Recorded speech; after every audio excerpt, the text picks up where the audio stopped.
Okay, here is the lung specimen. Uh, these lungs are present here, one on the right side and another one on the left side. And this is the trachea. It is otherwise known as windpipe. This windpipe is present in this region, and this windpipe it divides into two here, and it enters into each lung.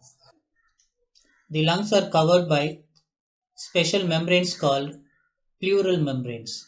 There are two pleural membranes surrounding the lungs.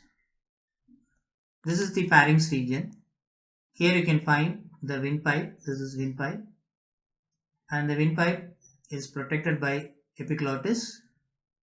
This is epiglottis, and here you can find the foot pipe.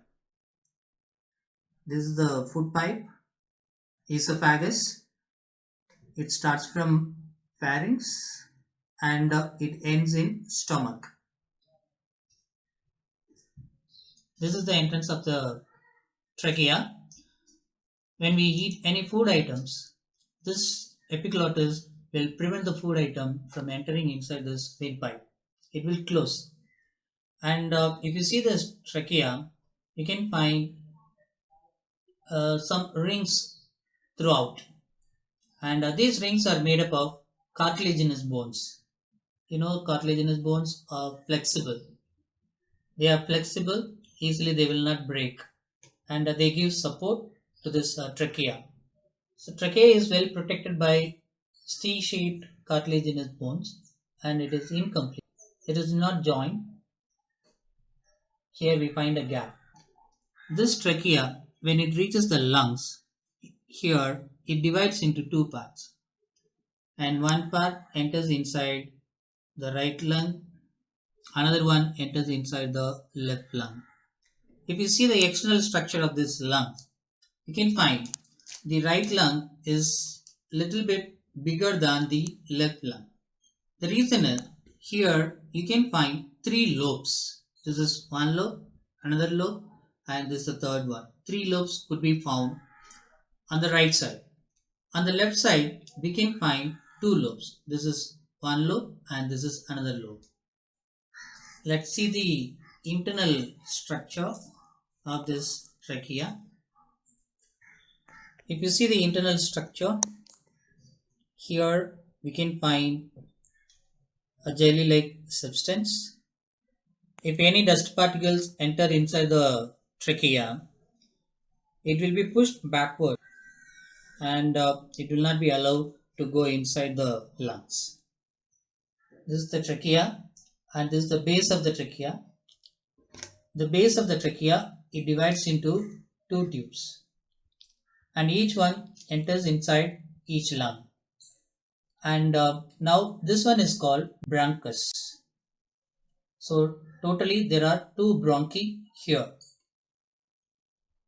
This bronchus, when it enters inside the lungs, again it will divide into many branches.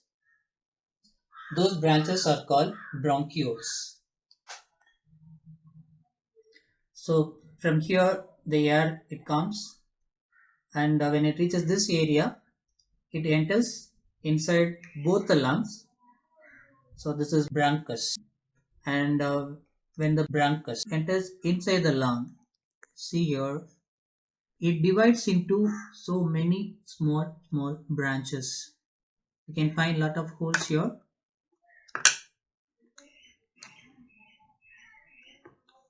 Here, and as it reaches the corner, the size of the hole it becomes smaller and smaller. And here you can find lot of holes here. These are all connected with this bronchus. These branchioles again divide into minute branches and they enter inside air sacs. So inside the air sacs, exchange of gas will take place. The entire lung is filled with so many minute capillaries. So these capillaries, they will collect oxygen from the alveoli, and the oxygenated blood from the lung will enter inside the heart. When we breathe the air inside, air enters inside the body through the nostrils. From the nostrils, it comes to this region. This area is called pharynx region. And from the pharynx, it will enter inside windpipe. Now you come to this specimen. This part is present in the pharynx region, and this is called epiglottis. So this will prevent food particles entering inside this trachea. It will close this area when the food particles reaches this area. Okay, now the air, it enters inside this trachea. This inner part of the trachea is filled with ciliated epithelial tissues. If any dust particle enters here, this part, it will trap it, and it will push the dust particle upward. It won't allow them to move downward. That is the use of this ciliated epithelium. Now the air, it travels here. When it reaches this area, from trachea, it enters into bronchi.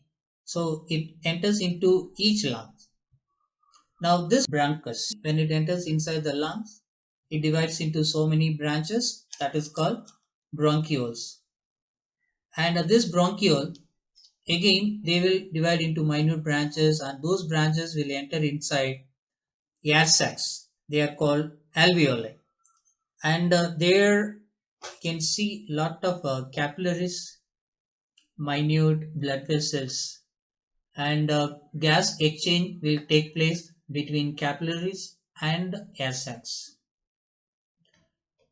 Blood will collect oxygen from the lungs, from alveoli, and it will leave carbon dioxide in the lungs. Once again, carbon dioxide collected by the lungs, it will reach bronchioles, and each bronchiole, it will transfer that carbon dioxide to the bronchus, and through the bronchus, the air, it will come to this trachea. The air collected from the lungs, it comes out through this trachea, and from the trachea it will come out through our nostrils.